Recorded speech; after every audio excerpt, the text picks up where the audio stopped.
Hello friends, welcome to the discussion on cost of capital. Today we will discuss why we have to consider the cost of capital. So for the purpose of this question, why to consider the cost of capital, we have to consider the 3 point: investment decision, finance decision and credit policy for your customer. So सबसे पहले आता है investment decision. So investment decision में क्या होता है, जब भी कोई आइडिया आता है या फिर कंपनी के पास कोई अपॉर्चुनिटी है, तो सबसे पहला डिसीजन है where to invest, in which asset we have to invest, how much to invest, और जो भी इन्वेस्टमेंट कर रहे हैं उसकी कॉस्ट क्या होगी, उसका रिस्क क्या होगा और रिवार्ड क्या होगा. ठीक है. सो ये हो गया अपना investment decision. Next is the financial decision. अब इन्वेस्टमेंट डिसीजन तो हो गया कि इतना इन्वेस्ट करना है, यहाँ पे इन्वेस्ट करना है और इतना रुपया होगा, इतना रिस्क रिवार्ड और कॉस्ट होगी. लेकिन फाइनेंशियल डिसीजन में क्या आता है कि जो भी इन्वेस्टमेंट करना है उसके पैसे कहाँ से आएंगे. So for the purpose of investment पैसे कहाँ से आएंगे वो डिसाइड होता है फाइनेंशियल डिसीजन में से. सो फाइनेंशियल डिसीजन में हमें क्या करना है, we have to compare the different source of finance and we will consider the cost of each source of finance. We will consider the risk as well as the control for the purpose of taking the financial decision.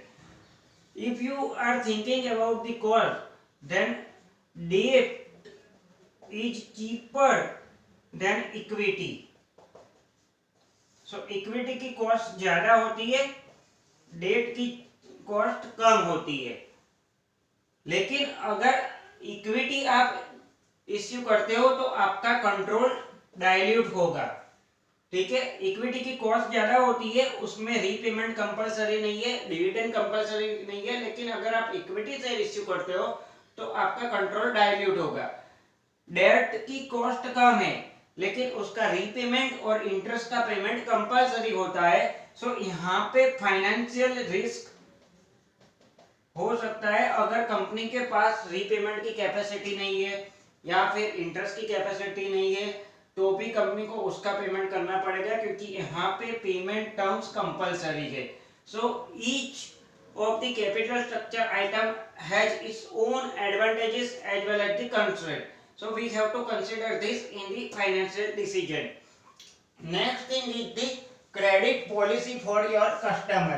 So हम जो भी goods और services provide करते हैं अपने customer को, उसके लिए हम क्रेडिट पीरियड देते हैं. Same for example 30 days, 60 days और 90 डेज.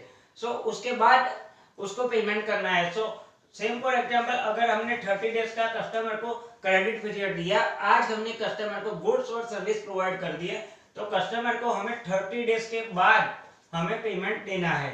सो यहाँ पे हमें क्या करना है, we have to compare the benefit earn against providing the credit period. So benefit must be more than the cost of providing the credit period, then and then it is affordable. So we have to consider this credit policy for customer from the angle of cost of capital. Next is the cost of capital. का मतलब क्या होता है, expectation of the provider of the capital. Same for example अगर company ने 9% पे debenture issue किए हैं, company planning to issue debenture at the rate of 9% interest, लेकिन प्रोवाइडर ऑफ द कैपिटल का एक्सपेक्टेशन 10% है. सो company cannot issue debenture at the rate of 9%. If company want to issue debenture at the rate of 9%, then it had to issue the debenture at discount. Understand? Then and then it will fulfill the expectation of the provider of the capital. So the cost of capital is nothing but the expectation of the provider of the capital. Now next thing is capital structure में कौन कौन सी item आती है, equity share, preference share, retained earning, फिर अपना आएगा debenture, bond, loan, outsider loan, ये जो लास्ट के 4 आइटम है ये डेट का पार्ट है, ऊपर के 3 आइटम है वो ओन फंड का पार्ट है। सो कैपिटल स्ट्रक्चर में फाइनेंस मैनेजर को क्या करना है, फाइनेंस मैनेजर को वही देखना है कि expectation of your investor should be minimum.